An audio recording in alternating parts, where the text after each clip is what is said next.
Hey everybody, it is Zach, and I am back. I was gone for a while focusing on my last semester of college. I was super busy with final projects and trying to find a job, but I did find a job. I did graduate. I moved to a new city. I got a new apartment. I got licensed for my job, which took like a month, and it was a super stressful process. But now I am back. It is summer. I feel refreshed and re-energized, and I'm ready to share with you what I'm currently reading and what I plan on reading during the month of June. The first book I am primarily listening to through audiobook, but I also do own a physical copy, and that is Eleanor Park by Rainbow Rowell. I've read Fangirl and Landline by Rainbow Rowell, but I wasn't expecting this book to be as moving. I knew it was going to have great narrative, but I wasn't expecting it to kind of pull at my heartstrings as much as this one is. I'm almost done. I think I have like 2 hours left of listening to it, so I'll probably finish that up today at some point. I think oh my god.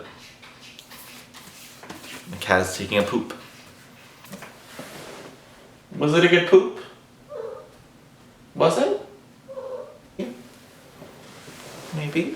Oh, you're not having it, are you? You are not having it. Oh, you smell bad. Bye. Ew. You are a stinky kitty. The second book I want to read is a reread for me, and that is Harry Potter and the Sorcerer's Stone by J.K. Rowling. I really want to reread the Harry Potter series this year, and I kind of made a calendar in my mind. If I reread one book from the series a month, I will be done by the end of 2015. So it's kind of a schedule I want to stick to. Granted, I'll probably get really into the series and want to marathon them. So if that happens, I will just go with it. But nonetheless, this is a series that I love, and reading it is giving me such a sense of nostalgia. According to Goodreads, I've been reading The Girl on the Train by Paula Hawkins since March. Really, I picked it up and I started reading it in March, but I ended up setting it down and not continuing it.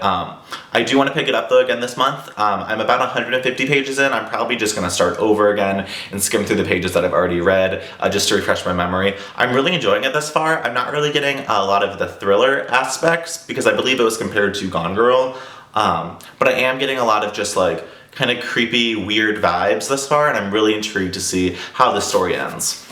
Goodreads also says that I've been reading The Goldfinch by Donna Tartt since March. I picked it up in March, but I ended up setting it down and not picking it up again, but I'm loving it thus far. It's kind of a slow build. You're kind of really learning a lot about Theo and really building out the story and the back characters, but I am loving it.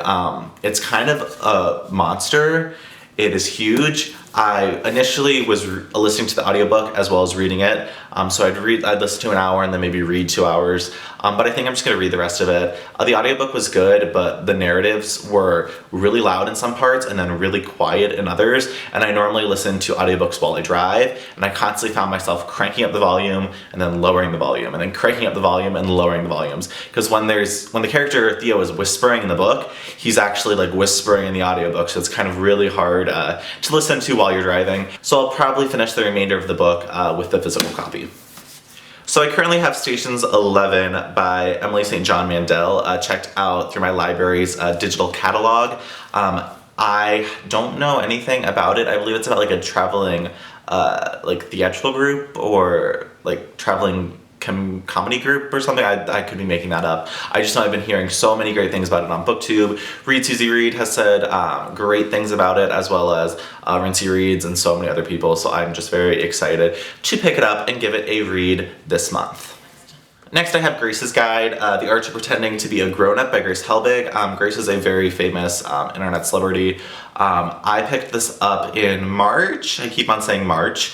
I picked this up in March right after my birthday with some birthday money, and I'm really looking forward to getting to this. It's going to be a quick one-sit read because there's so many pictures in it. But now that I am kind of a grown-up, having my own apartment, having my own job, living the grown-up post-college life, I'm very intrigued to see what Grace's tips are. I'm sure they're very lighthearted and not very serious, very satirical. But nonetheless, Grace Helbig is someone that I really look up to, and I think she is an awesome woman. I also have We Should Hang Out Sometime by Josh Slenquist. He's also a YouTuber and a motivational speaker, and this is a memoir of his where he relives the crappy relationships in his life that all ultimately led him to his current relationship with his fiance.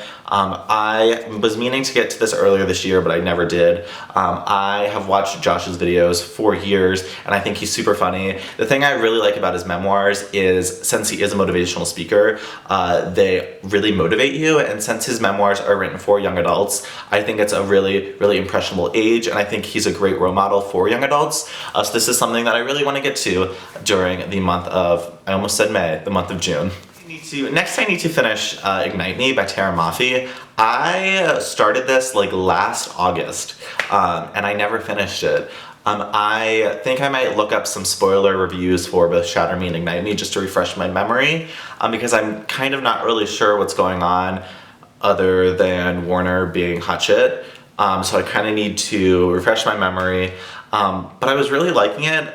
Tara Mafi writes like butter, so that's always good. But yeah, I'm excited to get to this. The final book I would like to read this month is To All the Boys I Loved Before by Jenny Han. I believe the sequel just came out, P.S. I Still Love You, is that the name? Now that it's summer, I'm kind of ready for some cheesier literature, and now that I'm kind of also getting into more adult literature, I kind of want to read all the young adult on my shelf, so I don't really feel like they go to waste. So I'm kind of trying to finish up the few young adult novels that I have left on my bookshelf. I've heard really great things about this novel, so I'm really looking forward to reading it and getting to hopefully the sequel either this month or next month. So those are the books that I'm currently reading, as well as plan on reading during the month of June. I'm so excited to get back in the swing of reading a lot. I've just missed it so much. Like always, I'm going to go ahead and leave my social media information in the description below, including my Goodreads. Feel free to add or follow me there. I love having discussions on Goodreads and liking other people's comments and seeing how other people are doing on their reading goals for the month. And please leave me a comment telling me what you are currently reading or what you plan on reading this month. It has been too long. I missed you guys too much. I would just love to hear what you're reading and what you're up to. So yeah, let's talk. And until next time, happy reading.